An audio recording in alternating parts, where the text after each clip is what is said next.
Okay, this looks like it's another quadratic equation, but in fact is just linear. As usual with these things, there are brackets, and one of your temptations will be to expand those brackets. That is the right thing to do. There are a few things to be aware of here, though, that there's this multiplier in front of this bracket, and this minus here might cause some people some issues because everything here needs to be subtracted.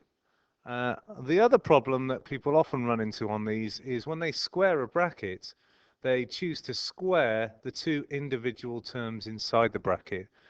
But of course, thinking about what squaring actually means, that means to multiply something by itself. So you need to multiply this bracket by itself. And I think the best thing to do is to rewrite the whole thing with the repeated brackets. I'm not going to worry too much about this 9 first of all right, but I'm just going to do as I say, rewrite the whole thing with the repeated brackets, and then that definitely avoids the squaring mistake. So there it is. Okay, the next thing to do here is to expand these double brackets. I would avoid doing anything with that 9 here on the left side over here. I would expand these double brackets here, and I would expand these here. We're going to need to think carefully about this minus sign, of course. The best thing I would do here, or the thing I would suggest you do, is kind of introduce a big square bracket, and inside here you're going to put the result of multiplying these together. And I'm going to do a similar thing with this 9 over here. I'm going to write the 9, have my square bracket, and inside here I'm going to write down the expansion of this. So expanding this, you're going to use your claw or your smiley face or your box method, whatever you want. It's going to expand to x squared plus 2x plus 2x plus 4. And this one here is going to expand to 9x squared plus 15x plus another 15x plus 25. And over on the right hand side, you'll have 4x minus 13 as before. Okay, now I think I'm finally going to multiply this 9 into this bracket. But of course, I could perhaps collect these two terms together first. So I think I should do that. Ending up writing quite a lot here, but I'm playing it safe to make sure I don't make any silly mistakes.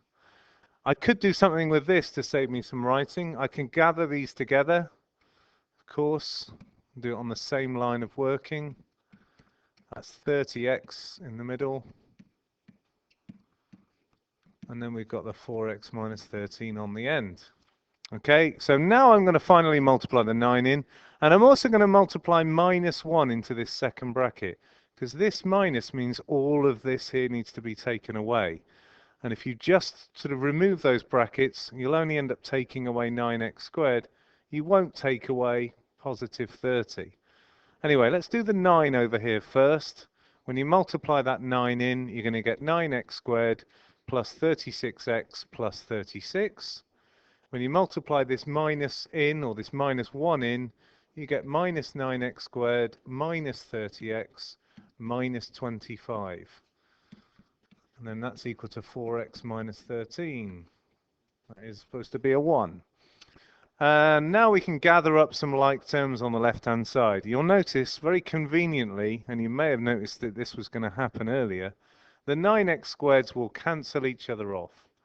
So this equation that looked like it was going to be quadratic just ends up being linear. We've got 36x minus 30x, that will be 6x. Okay, so we've dealt with those, and we've got plus 36 minus 25, which will be plus 11, and this equals 4x minus 13.